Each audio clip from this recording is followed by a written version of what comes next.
Now that Special Counsel Mueller has submitted his report to the Attorney General, it's imperative for Mr. Barr to make the full report public and provide its underlying documentation and findings to Congress. Attorney General Barr must not give President Trump, his lawyers, or his staff any sneak preview of Special Counsel Mueller's findings or evidence, and the White House must not be allowed to interfere in decisions about what parts of those findings or evidence should be made public. The Special Counsel's investigation focused on questions that go to the integrity of our democracy itself, whether foreign powers corruptly interfered in our elections, and whether unlawful means were used to hinder the investigation. The American people have a right to the truth.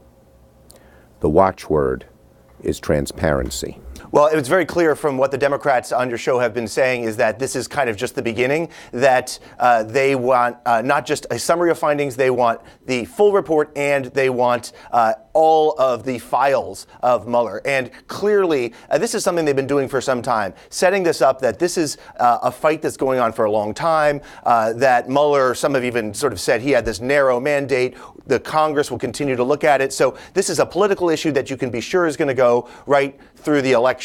Whereas the Trump side, of course, has basically set this up as collusion or bust. There is either collusion or this whole thing has been for naught. And so that they've laid that groundwork as well. I think one thing Jeffrey said earlier, which was a very interesting point, which is about the extent that the report will get into the president's actions with his advisors as president, because this is the central to the obstruction of justice inquiry.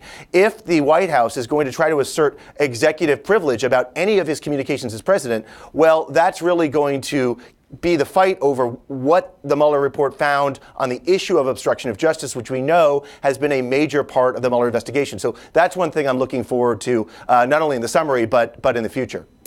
So where do you think, how long is it going to take, you think, the principal conclusions supposedly are going to be released perhaps as early as this weekend? How long is it going to take to get all of that information, assuming that the new Attorney General wants to be as transparent as possible? Well, right. I mean, and we don't know what they are going to put out. I mean, he has agreed to do a summary.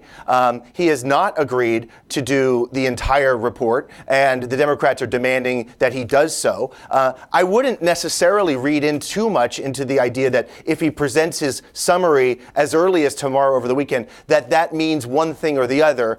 People will try to spin that, but I think it's just something we shouldn't speculate on. But clearly, they are arguing that, I mean, the battleground now moves to this idea of the entire report and the files. We need to know all the threads that Mueller was pursuing.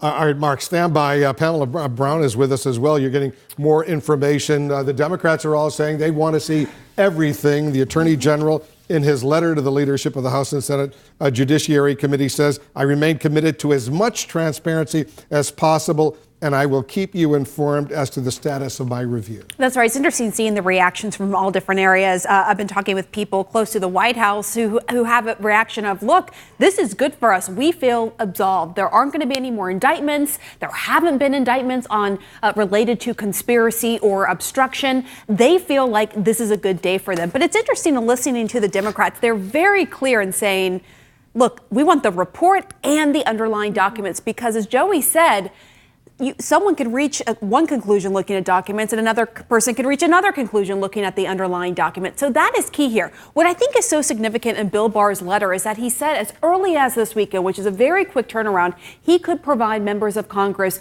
with the principal conclusions. So presumably we could learn as early as this weekend whether or not Robert Mueller actually concluded that there was or wasn't collusion between members of the Trump campaign and Russia and obstruction of justice. Again, it could be that there was conduct in this report that was unindictable, where Robert Mueller couldn't bring charges, but that he found concerning or derogatory, or not. We're going to learn a lot potentially in the next 48 hours or so. But then it becomes, whether he could prosecute versus whether it's political, and some Democrats are going to want to impeach on what is in the underlying documents. We don't know the answer And to Bill that. Barr has a big test, his first big test. I mean, sending out the notification today was easy that I got the report. Now there's a test of how much is he going to include the White House. You heard Chuck Schumer there say, you better not give a sneak preview to the White House. The White House is expecting a sneak preview. So that's just a little glimpse into what's ahead.